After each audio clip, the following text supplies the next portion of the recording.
네, 저도 어저께 투표를 했습니다. 이제 투표일이 3일밖에 남지 않아서 열기가 아주 뜨거운 것 같습니다. 근데 이번 총선을 치르는 과정에서 여러 이렇게 단어들이 많이 나왔는데 가장 많이 나왔던 단어 중에 하나가 진실한 사람 아니었는가 생각이 돼요.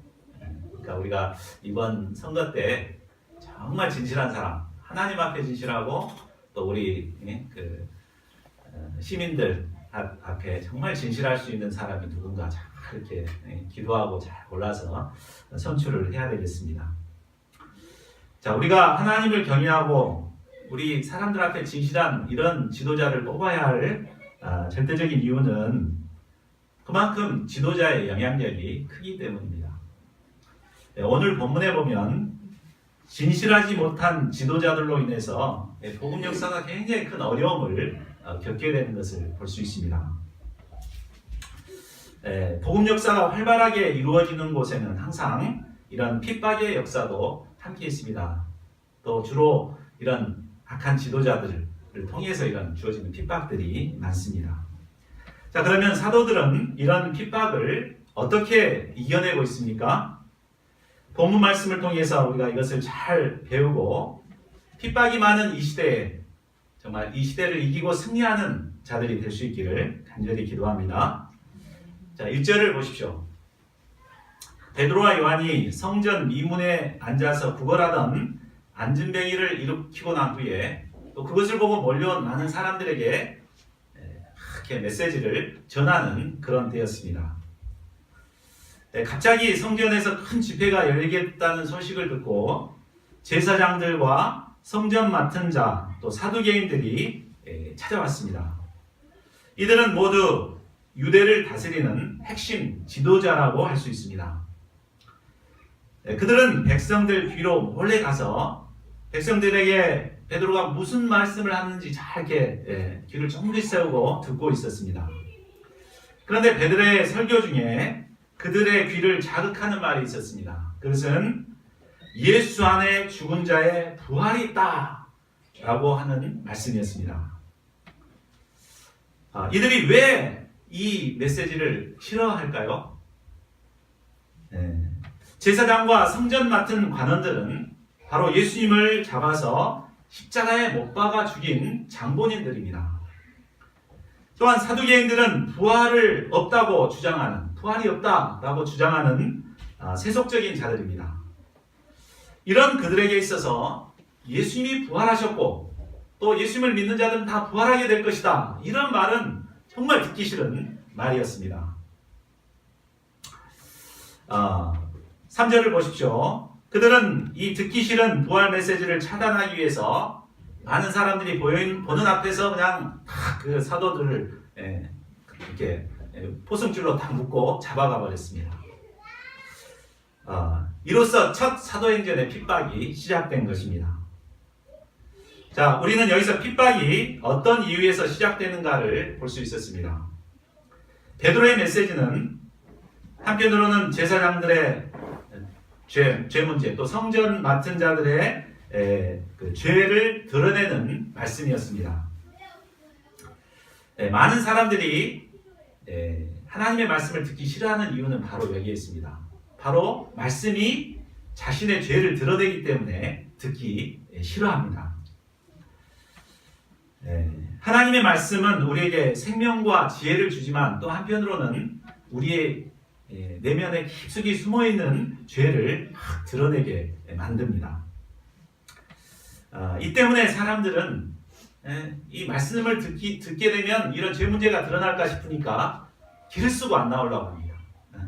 마치 빛 가운데 어두움이 나가면 다 드러날 것 같으니까 그래서 차든지 안 나가보자 듣기 싫기 때문에 귀를 막습니다. 또한 사두개인들의 경우는 자신의 생각과 맞지 않기 때문에 말씀 듣기를 싫어했습니다. 사람들의 대부분은 자기 생각과 맞지 않는 일을 얘기하면 받아들이려고 하지 않습니다. 거부합니다. 오늘날 캠퍼스에 많은 학생들은 진화론을 믿고 있습니다. 근데 우리는 뭘 증거하죠? 창조주 하나님을 증거하죠. 그러니까 듣기 싫은 거예요. 예. 또 세상 사람들은 대부분 지옥을 생각하고 싶지도 않고 있지 않다고 생각합니다. 그걸 믿고 붙들고 살아갑니다. 근데 우리는 뭘 증거하죠? 분명히 죄인들은 심판받는다. 지옥에 심판이 있다. 이것을 증거하니까 듣기 싫어합니다. 귀를 막고 듣지 않으려고 합니다. 자, 이렇게 듣기 싫으니까 복음을 전하는 자들을 적대시하고 이렇게 핍박을 하게 되는 것입니다. 자, 그러나 그들이 복음을 전하는 자들을 핍박하고 가둔다고 해서 그것으로 복음이 그치지 않습니다. 자, 4절을 보십시오. 말씀을 듣는 사람 중에 믿는 자가 많았습니다. 그리고 그 수는 남자만 해서 5,000명이나 되었습니다. 오순절 성령 강림하였을 때 베드로가 전한 메시지를 듣고 몇 명이 세례를 받았죠? 3,000명이 한꺼번에 세례를 받았잖아요. 근데 지금 이 상황은 그때하고 더 다릅니다. 더 악조건입니다. 그죠? 그때 누가 방해하는 사람도 없었어요. 근데 베드로가 메시지를 전하고 나서 종교 경찰들이 와가지고 다 포승줄로 딱 묶고 이렇게 데려가버리는 그런 상황입니다. 자, 이런 상황이라면 아무도 베드로의 말을 신뢰하기가 참 쉽지 않을 겁니다. 네? 그렇죠? 우리가 요즘 막 그 후보들이 막 그 연설을 막 하는데 한참 장애에서 막 이렇게 연설하는데 경찰들이 그 사람 다 잡아간다고 생각해봐요. 그 사람 말을 믿겠습니까? 믿지 않죠. 자, 그런데 어떻게 됐다고요? 남자만 5,000명이나 한꺼번에 믿는 역사가 일어난 것입니다. 자, 어떻게 이런 일이 가능할 수 있을까요? 베드로가 목소리가 크고 연설을 잘해서 그랬을까요? 아닙니다. 이것은 바로 하나님의 말씀이 살아서 능력으로 역사했기 때문입니다. 자, 히브리서 4장 12절은 말합니다. 하나님의 말씀은 살아있고 활력이 있어 좌우의 날선 어떤 검보다도 예리하여 혼과 영과 및 관절과 골수를 찔러 쪼개기까지 하며 또 마음의 생각과 뜻을 판단하나니. 하나님의 말씀은 살아있습니다. 비록 베드로가 무식해 보이고 거칠지만 그 말씀은 살아서 듣는 자들의 내면에 역사한 것입니다. 베드로가 잡혀갔을지라도 그 말씀은 살아서 믿는 자들을 통해서 역사하는 것을 보게 됩니다. 우리도 이 사실을 믿어야 될 것 같습니다. 이 캠퍼스 상황이 굉장히 좋지 않습니다. 우리가 전하면 잘 받아들이지 않고 믿는 자들이 그렇게 많지 않습니다. 그러나 우리가 확실히 믿어야 할 것은 말씀은 살아있다. 오늘날도 이 말씀을 듣고 믿는 자들이 있다는 것을 우리가 믿어야 됩니다. 우리가 아직 그런 사람들을 잘 만나보지 못해서 없을 거야 이렇게 생각하지만 우리가 믿고 전하면 이처럼 믿고 영접하는 자들이 있게 될 것입니다. 그래서 이곳에 가득 믿는 자들이 몰려들 것입니다. 자, 5절을 보십시오. 옥에 갇힌 지 이틀째 관리들과 장로들과 서기관들이 예루살렘에 모였습니다. 자, 이들은 이 이스라엘 최고 통치기구인 산헤드린 공회의 의원들로서 세 계파를 말합니다. 관리들, 또 장로들, 서기관들, 이런 산헤드린 공회가 이제 열리게 된 것입니다. 뿐만 아니라 당시의 최고 실세인 대제사장 안나스와 가야바, 그리고 요한과 알렉산더 및 대제사장의 문중이 다 참여하는 대규모의 공회 재판이 열리게 된 것입니다. 별로 중요하지 않는 사건 같은데 엄청난 큰 비중을 두고 이 사건을 재판하고자 한 것입니다. 그만큼 그들은 이 사건을 굉장히 중요하게 여기고 있다는 것을 보여주죠.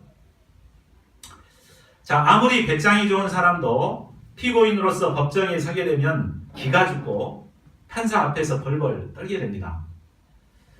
파출소에 오면 막 술 취해갖고 막 큰 소리를 치지만 하룻밤 유치장에 딱 가둬놓고 그 다음에 조사받으면 어때요?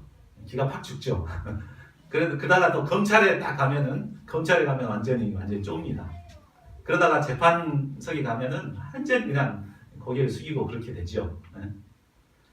그러다 보니까는 검찰 조사받다가 그냥 못 견뎌서 자살하는 사람들이 많잖아요. 자, 그런데 지금 여기는 조그마한 법정에서도 그런데 이것은 사내들인 공개가 열린 거거든요. 굉장히 그 건물도 크고 위용이 대단하고 정말 거기에 서면 기가 질려버릴 정도로 그렇게 큰 공회에서 기라성 같은 지금 지도자들, 이스라엘을 들었다 놨다 하는 지도자들이 쫙 모여서 가운데 탁 세워놓고 지금 재판을 하는 거예요. 우리가 지금 그 자리에 섰다고 한번 생각해 보세요. 얼마나 기가 쫄겠습니까? 자, 그런데 7절을 보십시오. 자, 그들은 사도들 가운데 세우고 너희가 무슨 권세와 누구의 이름으로 이런 일을 행했냐 하면서 이제 질문을 시작합니다. 자, 여기서 이런 일은 어떤 일을 말하겠습니까? 바로 날 때부터 안진병이 된 자를 일어나게 하는 일, 그리고 몰려든 사람에게 말씀을 전하는 일, 이것을 이제 말하는 거죠. 자, 이것이 본질입니다. 왜 이런 일을 행했냐, 이제 이것을 말해야 되는데, 그들이 문제 삼는 것은 바로 무슨 권세와 누구의 이름으로 이 일을 했냐, 이 자격증 문제를 걸고 넘어지는 것입니다. 당시 병자를 고치거나 성전에서 가르치는 일은 제사장이나 서기관들처럼 대제사장이 임명해 준 사람만이 할 수 있는 일이었습니다. 근데 무식한 어부들이 그런 일을 했기 때문에 지금 그걸 문제 삼은 거죠. 그러나 사실 본질은 그게 아니죠. 본질은 아까 얘기했듯이 이런 일을 했던 거, 안진병이를 일어나게 하고 또 사람들을 가르쳤던 일, 이것을 이제 문제 삼고자 하는 것입니다. 대개 사람들은 우리에게 문제를 제기할 때 본질적인 것은 다 뒤로 빼버리고 비본질적인 것을 붙들고 막 이렇게 따집니다. 그래서 신학교도 안 나온 놈들이 뭔 성경을 가르치냐 뭐 이렇게 하고 캠퍼스에 나가서 막 전도를 하려고 하면은 학생도 아닌 사람이 왜 와서 이렇게 설치되냐고 하고 이렇게 비본질적인 것만을 붙들고 이렇게 따지고 막 하게 되죠. 그렇게 해서 복음 역사를 그치도록 역사합니다. 자, 그러면 이에 대한 베드로의 대답이 무엇입니까? 자, 8절에서 12절은 베드로의 답변이면서 곧 설교입니다. 베드로는 답변의 기회를 통해서 오히려 공회에 모인 그들에게 말씀을 증거하고 있습니다. 우리는 베드로의 답변을 통해서 이 비본질적인 문제를 추궁당할 때 어떻게 대처해야 되는가를 배울 수 있는 것 같습니다. 자, 우리가 이런 일들을 당하게 되는데, 우리가 이제 영적인 일에서도 이런 일을 당하지만 직장에서 또 사회에서 이런 일을 당해요. 우리를 싫어하는 사람들이 괜히 그냥 꼬투리 잡아가지고 비본질적인 문제를 갖고 막 이렇게 따지고 달라들고 막 이런 문제는 흔히 있을 수 있는 문제입니다. 이게 우리가 베드로가 이 문제 당했을 때 어떻게 그 문제를 극복해 나가는가, 이런 지혜를 배울 수가 있습니다. 자, 첫 번째 보면 베드로는 비본질적인 문제는 무시해 버립니다. 그리고 무시하고 본질적인 것을 다시 새롭게 증거합니다. 9절을 보십시오. 만일 그들이 의도한 대로 자격증 문제에 대한 답변을 하게 되면 결국 그것을 변명하는 데 급급하게 되고 그것에 이제 계속 이렇게 그게 꼬투리가 돼가지고 막 갈등만 하게 됩니다. 때문에 베드로는 공회에서 질문한 그 문제 자체를 바꿔서 대답하고자 합니다. 다시 말해 그들이 추궁하는 비본질적인 문제는 무시해버리고 본질적인 것, 아까 그들이 했던 일, 병자들에게 행한 착한 일, 또 그가 어떻게 구원을 받았는가, 그것에만 초점을 맞춰서 증거하고자 합니다. 자, 우리는 복음 역사를 섬길 때 아까 얘기했듯이 이런 비본질적인 문제를 꼬투리 삼아서 막 이렇게 핍박하고자 하는 사람들을 만나게 됩니다. 그때 우리가 일일이 그것을 대응하고자 해서는 안 돼요. 그건 그냥 무시해버리고 본질적인 것만 분명하게 다시 정리해서 이렇게 얘기할 수 있어야 합니다. 이런 지혜가 우리들에게 필요합니다. 자, 그렇다면 베드로가 증거하는 내용, 이제 본질적인 내용이 무엇인가요? 우리가 또 증거해야 될 내용이 무엇입니까? 자, 둘째는 예수님을 증거해야 합니다. 10절을 보십시오. 우리가 같이 한번 읽어볼까요? 10절 시작. 너희와 모든 이스라엘 백성들은 알라. 너희가 십자가에 못 박고 하나님이 죽은 자 가운데서 살리신 나사렛 예수 그리스도의 이름으로 이 사람이 건강하게 되어 너희 앞에 서느니라. 예. 베드로는 이 한 절의 말씀을 통해 예수님에 대해서 세 가지로 증거하고 있습니다. 첫째는 이스라엘 백성들이 십자가에 못 박은 예수님을 증거했습니다. 또 둘째는 하나님이 죽은 자 가운데서 살리신 예수님을 증거합니다. 그리고 셋째, 안진뱅이를 건강하게 하신 예수님입니다. 자, 우리가 본질적으로 증거해야 될 내용도 바로 여기에 있습니다. 예수님의 십자가, 부활, 그리고 예수님께서 어떻게 우리를 건강하게 하셨는가, 나를 건강하게 하셨는가, 이것을 증거해야 합니다. 그러면 십자가에 달려 죽으시고 부활하신 예수님은 어떤 분이십니까? 11절을 보십시오.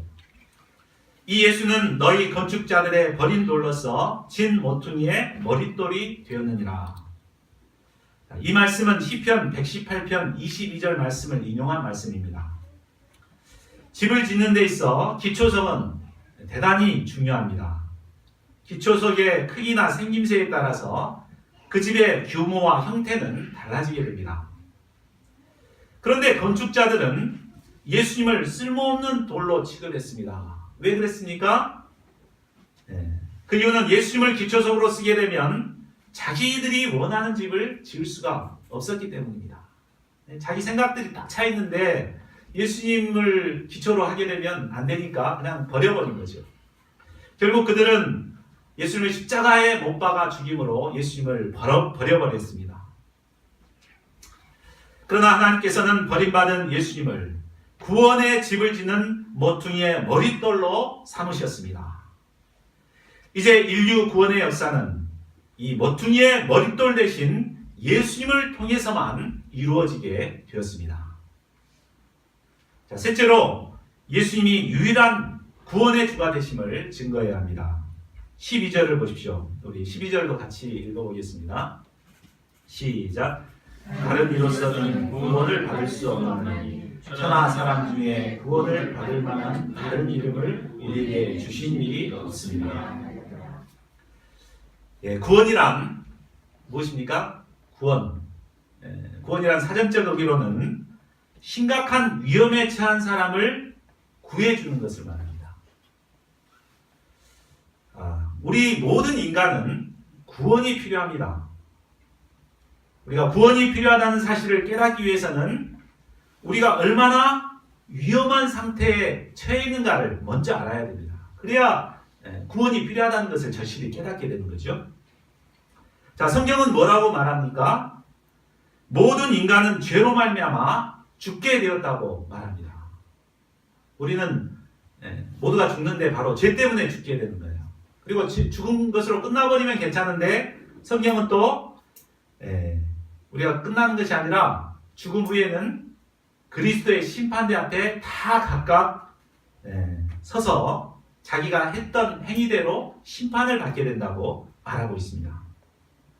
그리고 그 심판을 통해서 죄인들은 영원한 지옥 형벌에 처해지게 됩니다. 우리 목요일 일용할 양식 말씀이었는데 마가복음 9장 48, 49절은 지옥을 이렇게 소개하고 있습니다. 거기에는 구더기도 죽지 않고 불도 꺼지지 아니하느니라. 사람마다 불러서 소금 치듯함을 받으리라. 사람이 느끼는 고통 중에서 가장 고통스러운 고통이 뭔지 아십니까? 그건 화상의 고통이라고 합니다. 나는 느껴보지 못했지만 화상당한 사람은 굉장히 고통스러워. 차라리 죽여달라 그런 고통이에요. 근데 그런 고통을 죽지도 않고 계속 평생도록, 구더기도 안 죽는데 죽지도 않고 그 고통을 계속 영원토록 받아야 되는 게 바로 지옥입니다. 모든 인류는 이처럼 심각한 위험에 처해 있습니다. 죄로 말미암아 죽어서 이런 심판을 받아야 하는 그런 위기에 처해 있는 것입니다. 하나님께서는 이런 인생들을 불쌍히 여기셔서 가장 귀하신 독생자 예수 그리스도를 우리에게 보내주셨습니다. 그리고 우리의 모든 죄를 예수님께서 대신 담당하심으로 십자가에 죽으심으로 우리의 모든 죄를 사해 주셨습니다. 예수님을 믿고 영접하기만 하면 이제 죄에서 벗어나서 구원을 받게 됩니다. 멸망치 않고 영생을 얻는 구원의 은혜를 누리게 되었습니다. 하나님께서는 천하 사람 중에 구원을 받을 만한 다른 이름을 우리에게 주시지 않았습니다. 오직 예수 그리스도만이 우리를 죄 가운데서 구원할 유일한 구원의 주가 되십니다. 우리는 이 예수님이 우리를 구원하실 유일한 구원자가 되심을 믿을 뿐만 아니라 또 사람들에게 이 예수님을 증거해야 합니다. 그런데 오늘날 말세 지말의 시대를 살아가기 때문에 우리 주변에는 수많은 거짓 그리스도인들이 그리스도를 증거하는 자들이 많습니다. 지난주 예배 끝나고 우리가 동천으로 꽃구경을 가려고 이제 갔잖아요. 근데 그때 마침 신천지에서 끝났는지 막 사람들이 나오더라고요. 한도 끝도 없이 나오더라고요. 저는 그 사람들께 얼굴 탁탁 마주치면서 참 그렇게 불쌍할 수가. 어떻게 늙은 이만희가 자신을 구원해 줄 거라고 믿고 저렇게 모든 것을 바쳐서 저렇게 살아가는가 참 얼마나 불쌍합니까? 참 많은 사람들이 예수님이 아닌 다른 곳에서 구원을 찾고자 합니다. 요즘은 많은 사람들이 이 경제가 자신들을 구원할 것이라고 생각합니다.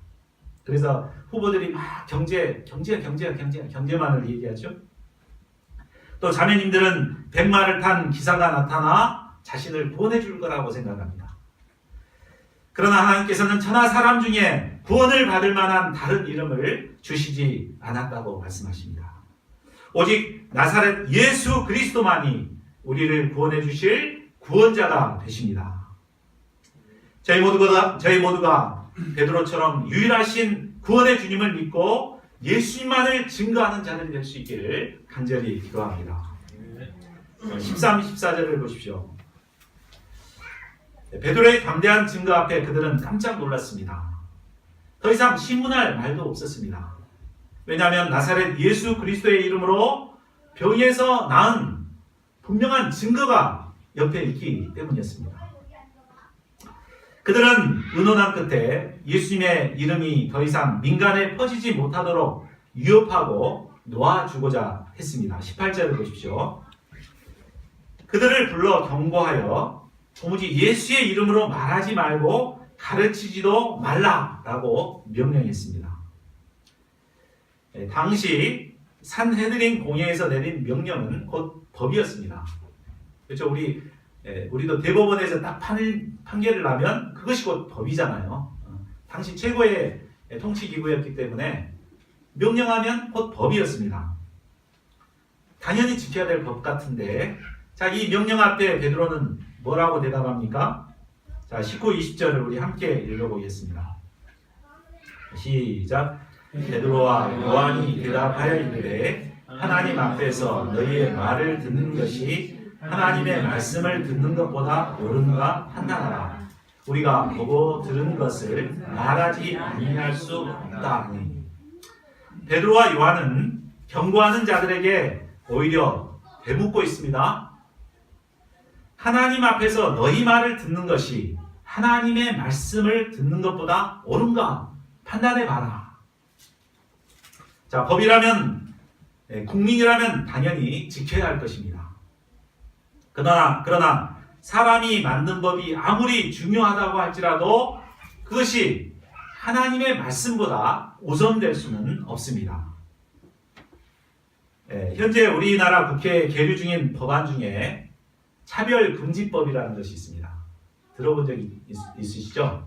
이것은 장애인 차별금지법을 다시 이제 변형시켜가지고 모든 것에서 이제 차별을 금지하자. 그래서 동성애 하는 사람도 차별하지 말고 여러 가지 것들, 특히 이제 신앙인들도 차별하지 말자. 그렇게 하는 법률입니다.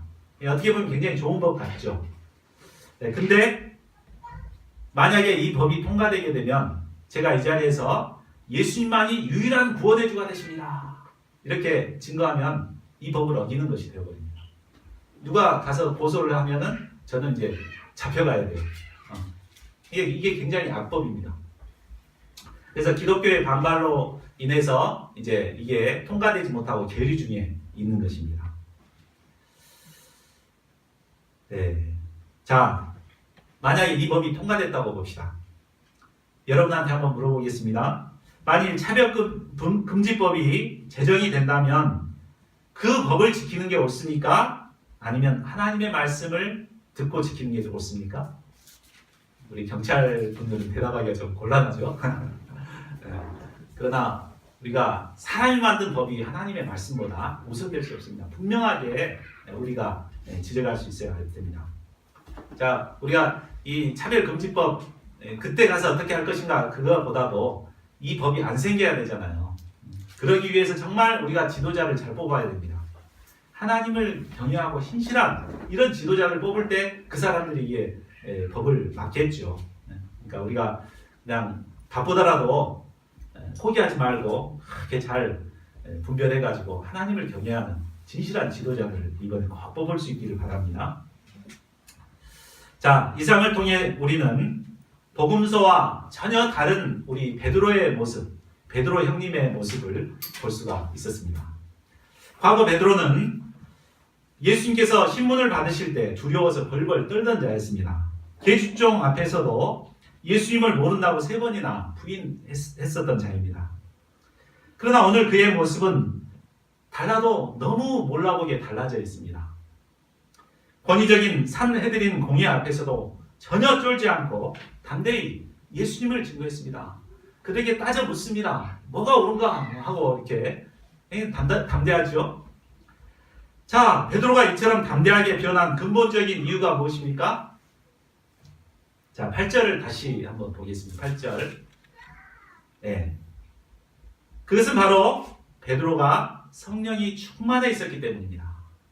그때는 자기 의지가 강했죠. 그래서 예수님 앞에 막 큰 소리는 쳤어요. 내가 죽을지언정 주님을 부인하지 않겠다. 막 이렇게 다른 사람은 몰라도 나는 안 하겠다. 막 이렇게 자신이 만만했는데 그때는 자기 의가 강했기 때문에 결국은 실패했잖아요. 근데 지금은 자기가 없어지고 성령이 자기 안에 충만하기 때문에 전혀 기죽지 않고 담대하게 그곳에서 말씀을 선포하는 것을 볼 수가 있습니다. 네. 우리는 때로 연약한 자신 앞에 절망할 때가 있습니다. 나도 베드로처럼 이렇게 좀 담대해야 되겠다 해서 막상 캠퍼스 딱 나가보면 분위기 때문에 그냥 기가 눌리고 쫄 때가 많습니다. 이런 자신이 한심스러울 때가 얼마나 많습니까? 그러나 우리가 이렇게 연약해져 버린 이유는 다른 게 없습니다. 우리가 성령 충만함을 받지 못했기 때문입니다. 성령의 충만한 임재를 누리며 살기보다는 자기 생각과 계획에 기초해서 살아가고 있기 때문입니다. 연약한 자신을 의지하고 살아가기 때문에 조금만 어려움을 만나도 금방 포기해버리고 기가 죽고 한숨을 내쉬는 것입니다. 우리가 담대한 승리의 삶을 살기 위해서는 무엇보다 성령의 충만함을 받는 자들이 되어야 합니다. 자, 그러면 우리가 성령 충만함을 받기 위해 필요한 것이 무엇일까요? 23절에서 30절 말씀은 사도들의 말을 전해 들은 동료들이 성령 충만함을 받게 되는 과정을 설명해 주고 있습니다. 여기를 통해서 보면 우리가 어떻게 성령 충만함을 받을 수 있는가 그 비결을 배울 수 있습니다. 23절을 보십시오. 사도들이 훈련한 후 그들은 동료들에게 가서 제사장들과 장로들의 말을 다 알렸습니다. 다 알렸습니다. 하나도 빼지 않고 있는 그대로 다 이렇게 자기들이 1박 2일 동안 잡혀갔던 일, 많은 사람들 보는 앞에서 포박줄에 끌려갔던 일, 그리고 그들이 재판받았던 일, 마지막에 판결을 어떻게 내렸는가, 강압적으로 이제 위협하고 이렇게 그리스도를 전하지 못하도록 했다는 이것을 다 알린 거예요. 자, 이런 말을 듣게 되면 염려와 걱정이 되고 위축이 되기 마련입니다. 그러나 그들은 어떠했습니까? 오히려 소리를 높여 하나님을 찬양하고 있습니다. 대주제여 천지와 바다와 그 가운데 만물을 지으시니요. 자, 그렇다면 그들이 이런 위협이 자신들 앞에 임박했다는 것을 알면서도 하나님을 찬양할 수 있었던 이유가 무엇일까요? 그것은 말씀을 통해 현재 자신들이 처한 상황이 어떤가를 깨닫고 자신에게 적용시켰기 때문입니다. 자, 25, 26절에서 나온 다윗의 입을 통해 하신 말씀은 시편 2편 1절에 나오는 말씀입니다. 그들은 이 말씀에 기초해서 현재 자신들이 당하고 있는 상황을 적용시켰습니다. 27, 28절을 보십시오. 과연 헤롯과 본디오 빌라도는 이방인과 이스라엘 백성과 합세하여 하나님께서 기름 부으신 거룩한 종 예수를 거슬러 이 성에 모였나이다. 그들은 말씀을 통해 예수님께서 모든 사람들에게 핍박을 받으신 것이 바로 하나님께서 이미 예정되었던 일이었음을 깨닫게 된 것입니다. 이 말씀을 기초로 볼 때 자신들이 당하는 일도 하나님께서 권능과 뜻대로 이루시기 위해서 미리 예정하고 있는 일임을 깨닫게 되었습니다. 그들이 절망적인 상황에서 하나님을 찬양할 수 있었던 것은 바로 이처럼 말씀을 붙들고 그 말씀을 자신에게 적용시키고 하나님의 예정하신 뜻을 발견했기 때문입니다. 이와 마찬가지로 우리가 어떤 힘든 상황에 있다 하더라도 이처럼 말씀을 붙들게 되면 그 힘든 상황은 더 이상 힘든 상황이 되지 않습니다. 오히려 이런 어려움을 통해서 하나님의 권능과 뜻이 나타날 것을 기대하며 오히려 하나님을 찬양하게 됩니다. 저희 모두가 어려운 상황 앞에서도 말씀을 붙들고 하나님의 선하신 뜻을 이루어 나가고자 힘쓰는 자들이 될 수 있기를 기도합니다. 이를 통해 어려운 상황 가운데서도 하나님을 찬양하며 하나님께 영광 돌리는 자들이 되기를 간절히 기도합니다. 자, 그런데 이런 성령 충만함을 받기 위해서는 그것만으로는 부족합니다. 이제 말씀을 붙든 후에는 하나님께 간절히 기도해야 합니다. 29, 30절을 보십시오. 자, 이 말씀은 그들이 하나님께 기도한 기도 제목이 나오고 있습니다. 우리 같이 한번 읽어볼까요? 시작. 주여 이제도 그들의 위협함을 구워 보시옵고 또 종들로 하여금 담대히 하나님의 말씀을 전하게 하여 주시오며 손을 내밀어 병을 낫게 하시옵고 표적과 기사가 거룩한 종 예수의 이름으로 이루어지게 하옵소서. 그들의 기도한 기도 제목을 보면 크게 네 가지로 볼 수 있죠. 첫 번째는 위협하는 그들을 지켜봐 주시기를. 하나님께서 지켜봐 주시면 우리를 보호해 주시죠. 하나님은 우리의 방패가 되십니다. 아무리 큰 핍박이 온다고 할지라도 하나님께서 준엄한 눈을 두고 지켜보고 계시면 우리는 안전할 수 있습니다. 그렇기 때문에 먼저 지켜봐 주시도록 기도한 것입니다. 둘째로 핍박 가운데서도 담대히 말씀을 전하게 하여 주시기를 기도했습니다. 우리는 핍박이 오면 그 핍박 때문에 말씀을 전할 수 없다고 생각합니다. 그래서 핍박을 없애달라고만 기도하기 쉽습니다. 그러나 아무리 큰 핍박이 온다고 할지라도 하나님께서 도와주시면 그런 상황에도 말씀을 담대히 전할 수 있습니다. 우리는 핍박이 올 때 하나님의 도우심으로 말미암아 오히려 그 핍박 가운데서도 말씀을 전할 수 있도록 이런 기도를 해야 합니다. 셋째로 병을 고치는 치유의 능력을 주시도록 기도합니다. 세상에는 의사들이 치료할 수 없는 병자들이 많습니다. 과학, 의료 기술이 많이 발달돼도 아직도 치료 못하는 것들이 많습니다. 특히 요즘은 정신질환으로 고통을 겪고 있는 자들이 참 많습니다. 복음의 종들이 해야 할 일은 복음의 말씀을 전하는 일도 해야 되지만 그들의 내면의 병들, 외적인 병들, 내적인 병들을 손을 얹어 치유하는 역사를 이루어야 하는 것입니다. 우리 주변에도 병자들이 있습니다. 우리가 그들을 위해서 우리 기도하고 하나님의 능력이 나타나도록 기도하는 자들이 되어야 되겠습니다. 자, 넷째로 표적과 기사가 예수님의 이름으로 이루어지게 하기를 기도합니다. 표적은 영어로 signs, 곧 하나님의 계시를 담고 있는 기적을 말합니다. 또 기사는 wonders, 상식적으로 이해할 수 없는 경이로운 이런 놀라운 일을 말합니다. 예수님의 이름에는 이런 권세가 있습니다. 그렇죠? 놀라운 일을 행하시고 이런 하나님의 메시지를 담은 이런 기적들이 일어나는 일들이 바로 예수님의 이름 속에 있습니다. 그러므로 우리는 이 예수님의 이름을 통해 우리들을 통해서 표적과 기사가 이루어지도록 기도해야 되겠습니다. 자, 그러면 그들이 말씀을 붙들고 이처럼 하나님께 기도하게 되었을 때 어떤 일이 일어나게 됩니까? 우리 31절 같이 읽어보겠습니다. 자, 시작. 빌기를 다음에 모인 곳이 진동하더니 우리가 다 성령에 충만하여 담대히 하나님의 말씀을 전하리라. 아멘. 기도가 마칠 때쯤 모인 곳이 진동을 했습니다. 이 진동은 하나님의 임재를 의미합니다. 하나님께서는 말씀을 붙들고 기도하는 그곳에 임하십니다. 하나님께서 그곳에 임하시자 그들 내면의 모든 근심과 걱정, 어둠, 두려움들이 싹 사라졌습니다. 그리고 그 심령에 성령이 충만하게 임재하셨습니다. 성령 충만함을 받게 되니까 이제는 두려움 없이 담대히 하나님의 말씀을 전할 수가 있었습니다. 저희 모두가 성령의 충만함을 덧입음으로 담대히 하나님의 말씀을 증거하는 자들이 될 수 있기를 간절히 기도합니다. 자, 결론을 맺겠습니다. 오늘날 우리가 섬기는 캠퍼스와 삶의 현장은 복음을 전하기 어려운 핍박이 많은 환경입니다.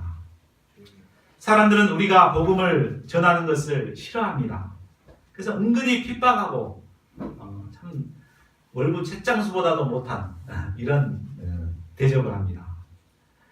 우리는 이런 분위기에 기가 죽고 의기소침해지기 쉽습니다. 그러나 아무리 어려운 상황이라고 할지라도 우리 자신이 성령의 충만함을 받게 되면 이런 환경이 문제가 되지 않습니다.